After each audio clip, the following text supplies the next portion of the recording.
بسم اللہ الرحمن الرحیم۔ بخاری اور مسلم شریف کی روایت ہے، حضرت ابو ہریرہ رضی اللہ تعالیٰ عنہ راوی ہیں۔ وہ فرماتے ہیں کہ جناب رسول اللہ صلی اللہ علیہ وسلم نے ارشاد فرمایا کہ بنی اسرائیل کے اندر ایک شخص نے ارادہ کیا کہ آج کی رات میں اللہ کے راستے کے اندر مال خرچ کروں گا۔ اس نے کچھ مال اپنے مال میں سلیکٹ کیا کہ یہ مال میں نے اللہ کے راستے کے اندر خرچ کرنا ہے۔ رات کو اس نے وہ مال اپنے حساب سے ایک مستحق کو دیا، لیکن وہ آدمی چور تھا، جس کو مال دیا وہ آدمی چور تھا۔ اب صبح کو جب لوگوں کے اندر یہ بات پھیلی کہ رات تو ایک چور کو صدقہ دے دیا گیا، تو لوگوں کے اندر باتیں شروع ہو گئی کہ دیکھو یہ بات ہو گئی کہ چوروں کو بھی صدقہ دیا جانے لگا۔ جب یہ بات اس آدمی تک پہنچی تو وہ آدمی بہت پریشان ہوا۔ اس نے اللہ کی تعریف کی کہ یا اللہ، میں نے تو آپ کے نام پہ صدقہ خیرات کیا تھا، اب وہ مال چور تک پہنچ گیا ہے، اس پر بھی میں تیری تعریف بیان کرتا ہوں۔ پھر اس نے اگلی رات پھر ارادہ کیا کہ میں اب اور مال جو ہے وہ اللہ کے راستے کے اندر خرچ کروں گا۔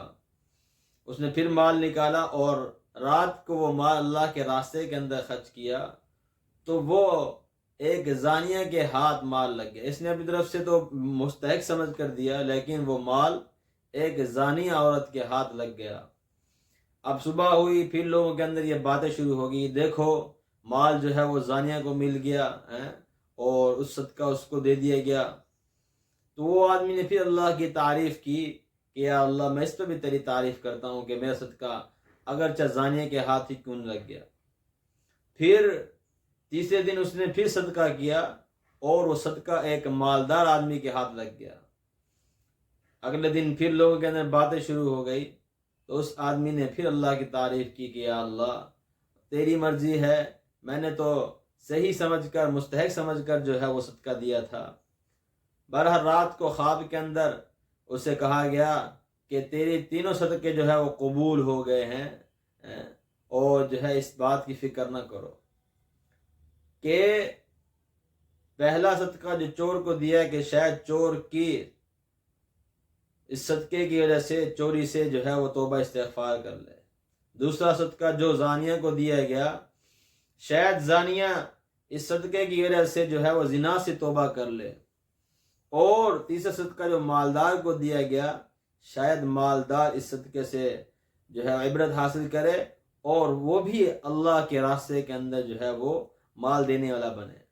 آپ صلی اللہ علیہ وسلم کا یہ واقعہ سنانے کا مقصد یہ تھا کہ جب بھی اللہ کے راستے کے اندر مال خرچ کیا جائے گا، اخلاص ہوگا اور اللہ کے راستے کے اندر مال خرچ کرنے کی نیت ہوگی، اللہ کو خوش کرنے کی نیت ہوگی، اللہ کو راضی کرنے کی نیت ہوگی، تو وہ صدقہ اگرچہ چور کے ہاتھ ہی کیوں نہ لگے، اگرچہ زانیہ کے ہاتھ ہی کیوں نہ لگے، اگرچہ تم سے بہتر مال والا ہے اس کے ہاتھ کے اندر وہ صدقہ کیوں نہ لگ جائے، تمہارا وہ صدقہ اللہ کے ہاں جو ہے وہ قبول ہو جائے گا۔ ہم بھی اپنے مال میں سے اللہ کے راستے کے اندر جو ہے وہ خرچ کرتے رہیں۔